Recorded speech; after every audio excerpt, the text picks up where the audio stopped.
तो गाइस, क्योंकि हम जैसे कि मैंने पहले भी वीडियो में आपको बताया कि हम वॉक करने निकले थे, तो वॉक करते करते ही इतना टाइम हो गया कि सूरज जो है वो डूबने को है।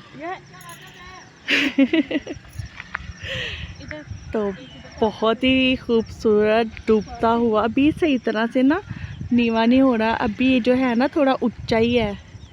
तो जब ये डूबने लगेगा तो तब तक अगर मैं यहाँ पर हुई तो मैं डूबते हुए सूरज की भी आप लोगों के साथ जो है वो मैं शेयर करूँगी। गाइस व्यू चेक करें, इतना प्यारा व्यू है। और यकीन करें कि जहाँ जहाँ जो है ना वो नज़र घुमाए, जहाँ जहाँ पे जो है वो नज़र घुमाए, वहाँ वहाँ ही बहुत ही प्यारा ऑसम व्यू है। ये देखिए फातिमा।